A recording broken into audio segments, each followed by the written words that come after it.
তো আজি আমি ক্লাস 7 বা ক্লাস 9 ত্ৰিভুজৰ সৰ্বসমতা বা কনগ্ৰুৱেন্সৰ ওপৰত প্ৰজেক্ট কেনেকৈ লিখিব লাগে সেইটো আমি শিকিম আজি। তো আৰম্ভ কৰিছো পিডিএফটো। তো লিখিছো প্ৰজেক্ট অন কনগ্ৰুৱেন্স অফ ট্ৰাইএংগলছ। তো ইয়াৰ পৰা তোমালোকে এটা ধাৰণা পাবা কেনেকৈ লিখিব লাগে। মই যেনেকৈ লিখিছো হুবহু তেনেকৈ লিখিব লাগিব বুলি কথা নহয়। ক্লাস 7 একেবাৰে বেসিক বা ক্লাস 9 তো কেতিয়াবা দিয়ে। তো কেনেকৈ লিখিব লাগিব এটা ধাৰণা দিছো।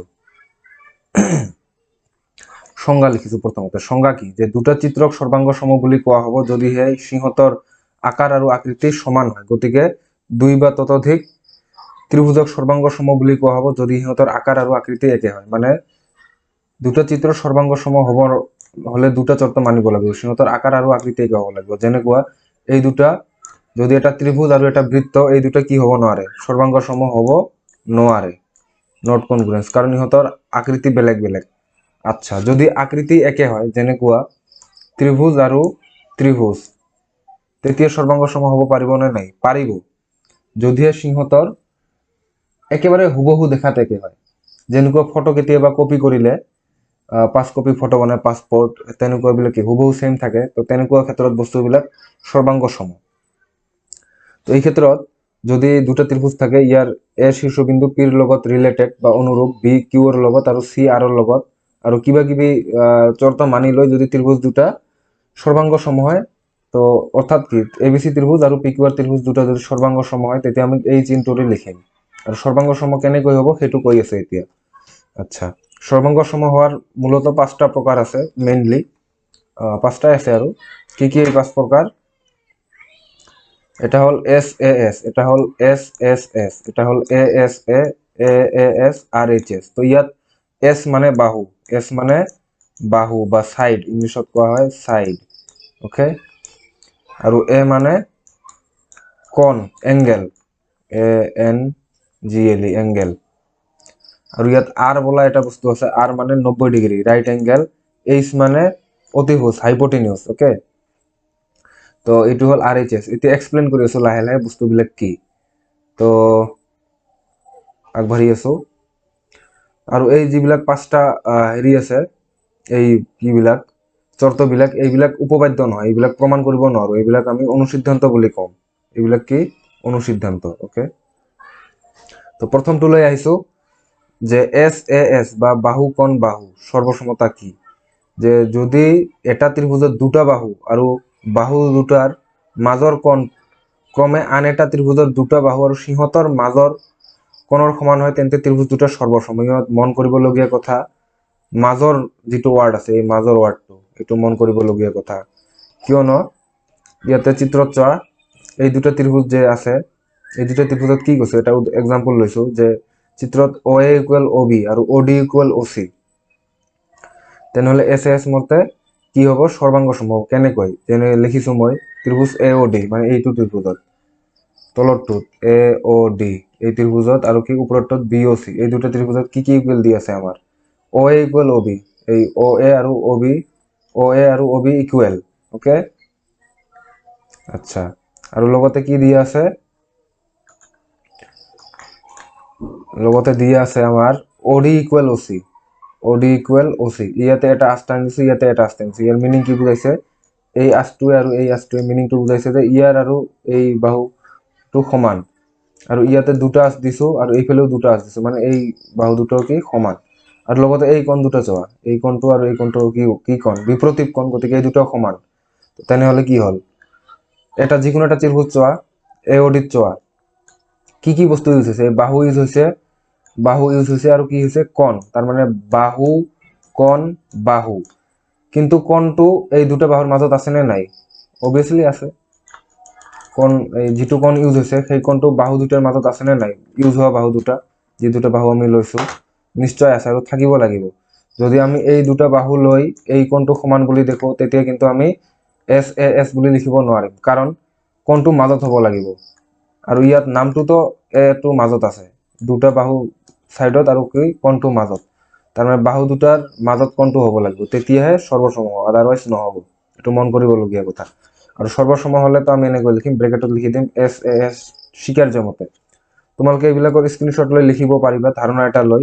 তো স্ক্ৰীনশ্বট ল'বা, মই লাষ্টত একেবাৰে দেখুৱাই দিম পিডিএফটো কেনেকৈ। তথাপি প্ৰথমৰ পৰা এবাৰ দেখুৱাই দি আছোঁ, এতিয়া লিখিবা। এইখিনিলৈকে হ'ল, ৰ'বা মই মুছি দি আছোঁ, এইবিলাক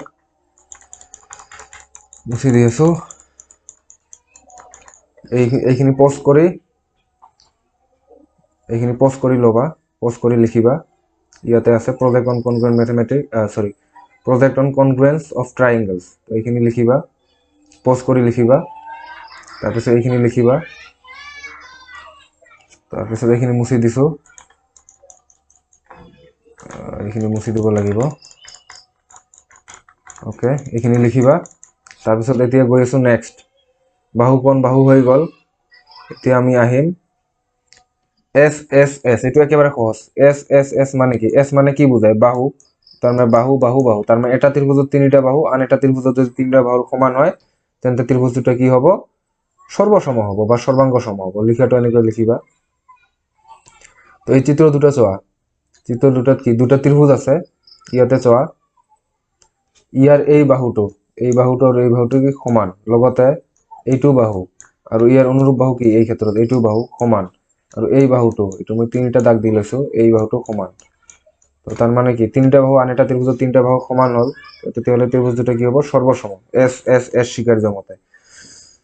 আচ্ছা, এইটো লিখিম এনেকে। অ'কে, পজ কৰি লিখিবা, ধাৰণা ল'বা। তাৰপিছত এ এছ এ মানে কোণ বাহু কোণ। তো ইয়াত কি হ'ব লাগিব? দুটা ত্ৰিভুজৰ দুটা কোণ আৰু তাৰ মাজৰ বাহুটো আন এটা ত্ৰিভুজৰ দুটা কোণ আৰু তাৰ মাজৰ বাহুটোৰ কি হ'ব লাগিব? সমান হ'ব লাগিব, অনুৰূপ। তো তেতিয়া কি হ'ব? ত্ৰিভুজ দুটা সৰ্বসম হ'ব। অ'কে, তো লিখিবা এইখিনি। উদাহৰণ লৈছোঁ, এইখিনি লিখিবা। উদাহৰণ লৈছোঁ, এই দুটা চিত্ৰ লৈছোঁ, ত্ৰিভুজ লৈছোঁ। ইয়াত এই দুটা কোণৰ সমান আৰু লগতে মাজৰ বাহুটো সমান। তেতিয়াহ'লে কি হ'ব? এ এছ এ। এ এছ এ নামৰ পৰাই বুজা যায় যে দুটা কোণ আৰু বাহুটো কি মাজত। অ'কে, তেনেকৈ লিখিবা। তাৰপিছত এ এ এছ, তো আমাৰ এ এছ এ এটা পালোঁ, আকৌ এইবাৰ কি পাইছোঁ? এ এ এছ। তাৰমানে বস্তুটো একেই, দুটা কোণ আৰু এটা বাহু, কিন্তু এই ক্ষেত্ৰত বাহুটো বেলেগ সাইডত থাকিলেও হ'ব, মানে মাজত নাথাকিলেও সৰ্বাংগসম হ'ব। এইটো কোণ কোণ থকাৰ এটা স্পেচিয়েলিটি। কিন্তু বাহু কোণ বাহুৰ ক্ষেত্ৰত মাজত থাকিবই লাগিব। আৰু কোণৰ ক্ষেত্ৰত বাহুটো মাজত থাকিলেও সৰ্বাংগসম হ'ব, নাথাকিলেও হ'ব। যদি মাজত থাকে তেতিয়া আমি এ এছ এ বুলি লিখিম, যদি মাজত নাথাকে এ এ এছ বুলি লিখিম। অ'কে, দুটা কোণ আৰু এটা বাহু সমান হ'লে তেনেকৈ লিখিবা। অ'কে, পজ কৰি লিখিবা। তাৰপিছত তলত গৈ আছোঁ, ইয়াত চিত্ৰটো লৈছোঁ উদাহৰণস্বৰূপে। কি কৈছোঁ? যে যদি চিত্ৰত A B parallel C D আৰু অ বিন্দুটো মধ্যবিন্দু এ ডিৰ, তেন্তে দেখুৱাব লাগে এই দুটা সৰ্বাংগসম। অ'কে, তো কেনেকৈ লিখিম? ত্ৰিভুজ এ অ ডি, ত্ৰিভুজ এ অ বি আৰু ত্ৰিভুজ কি ডি অ চিৰ কি বস্তু ইয়াত ইকুৱেল আছে? A O B, angle A O B, angle A B O, angle A B O মানে এই কোণটো আৰু এংগেল কি ডি চি অ, এই কোণটো, এই দুটা কি, যেহেতু এই দুটা লাইন প্যারালাল আছিল, তো তার মানে এই দুটো কোণ কি হ'ব? আমার একান্তর কোণ, অল্টারনেট এঙ্গেল। ওকে, আৰু এটা কোণ আমি কি পাম? এই কোণটো আৰু এই কোণটো কি বিপ্ৰতীপ কোণ, সমান। আৰু মধ্যবিন্দু বুলি কৈছিল কাৰ? এডিৰ, তাৰ মানে এইটো আৰু এইটো কি হ'ব? সমান হ'ব। তাৰমানে কি বস্তু ইউজ হ'ল? যিকোনো এটা ত্ৰিভুজ লৈ যোৱা, এটা ত্ৰিভুজ লৈ যাব লাগিব। কি বস্তু ইউজ হৈছে বাহু কোণ বাহু বিলাকৰ? তো ইয়াত কি ইউজ হৈছে? আমাৰ এটা এংগেল ইউজ হৈছে, এইটো এংগেল ইউজ হৈছে, এইটো এংগেল ইউজ হৈছে, আৰু এইটো বাহু ইউজ হৈছে। তাহলে বাহু ইউজ হৈছে, তেনেহ'লে কোণ কোণ বাহু। আৰু যদি এই বাহুটো এইটো ইউজ হ'লে কিবা কাৰণত, তেতিয়াহ'লে কোণ বাহু কোণ। ওকে, কনফিউজ নহ'বা। তাৰপিছত লাষ্ট সমকোণ কৰ্ণ বাহু, R H S, right angle হাইপোটেনিউজ side, right angle হাইপোটেনিউজ side. Okay, যদি দুটা সমকোণী ত্ৰিভুজৰ অতিভুজ আন এটা বাহু অন্য এটা সমকোণী ত্ৰিভুজৰ অতিভুজ আৰু এটা অনুৰূপ বাহুৰ সমান হয়, তেন্তে ত্ৰিভুজ দুটাৰ আর এইচ এস স্বীকার্য মতে সর্বসম হ'ব। অন্য এটা ইয়াত সর্বসম এটা ইয়াত সমকোণী ত্রিভুজ হ'ব, সমকোণী এটা ওয়ার্ড বহাই দিবা। ওকে, সমকোণী। তো চিত্ৰত পি বিন্দুটো কি দুটা ৰেখা অমুক অমুকৰ পৰা সমদূৰৱৰ্তী।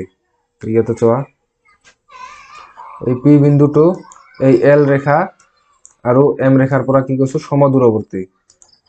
ওকে, দেখুৱাব লাগে এইটো এই বিন্দুত কটাকটি কৰিছে। আচ্ছা, কি পাম ইয়াত আমি? যেহেতু এইটো সমদূৰৱৰ্তী, তাৰ মানে এইটো ইয়াৰ পৰা দূৰত্ব জুখিছো, এইটো ইয়াৰ পৰা দূৰত্ব জুখিছো। দূৰত্ব জোখা মানে কি? আমি 90 ডিগ্ৰীত দূৰত্ব জোখো লম্বভাৱে, তাৰ মানে ইয়াত 90 ডিগ্ৰী আছে, এইটো লিখিছো 90 ডিগ্ৰী বুলি, এই কোণ দুটা।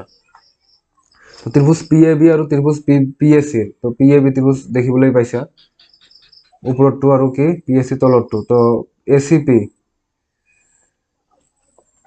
ইয়াতে আমি পি এছ চি লিখিলে বেছি ভাল আছিল, আৰু এইটো পি এ বি লিখিলে ভাল আছিল, কাৰণ আমি এ চি পি ইউজ কৰিছো, এ চি পি এইটো ইউজ কৰিছো।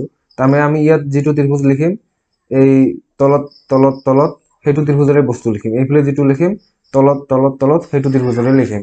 গতিকে ইয়াতে পি এ চি লিখিম, ইয়াতে পি এ বি লিখিম। Okay, angle A C P equal angle A B C, 90 degree দুটাই উভয় সমকোণ সমান হ'ব।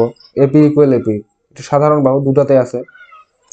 আৰু কি C P equal B P, কাৰণ কি সমদূৰৱৰ্তী বুলি কৈছিল, তাৰ মানে কি হ'ল ৰাইট এংগেল ইউজ হ'ল, হাইপোটেনিউজ মানে অতিভুজ ইউজ হ'ল, আৰু এটা যিকোনো বাহু ইউজ হ'ল। গতিকে কি হ'ল আৰ এইচ এছ স্বীকাৰ্য মতে সৰ্বসম হ'ল। ওকে, তো এইখিনি আছিল আৰ এইচ এছ স্বীকাৰ্য। তো যদি স্বীকাৰ্য যিকোনো এটা স্বীকাৰ্য মতে কি হয় কনগ্ৰুৱেণ্ট হয়, তেতিয়া তাৰপিছত যিকোনো বস্তুবিলাক সমান হ'ব, দেখাত একে বস্তুবিলাক, যিকোনো দেখাত একে বস্তুবিলাক সমান হ'ব এবাৰ যদি দুটা ত্ৰিভুজ সৰ্বসম হৈ যায়।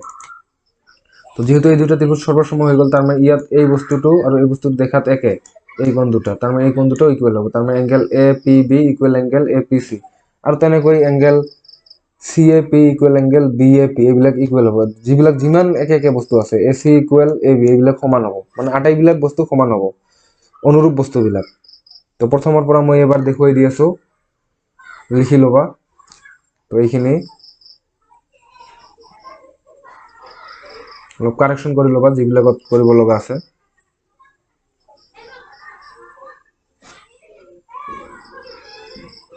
এইখিনি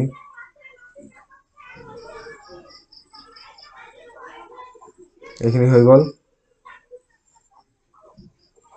এইখিনি এইখিনি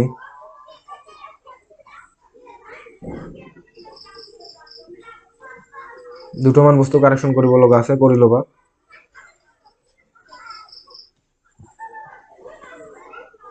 কি দুটা বস্তু কাৰেকশ্যন দেখুৱাই আছো,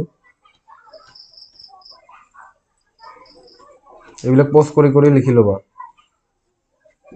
যদি দৰকাৰ পৰে কাৰো।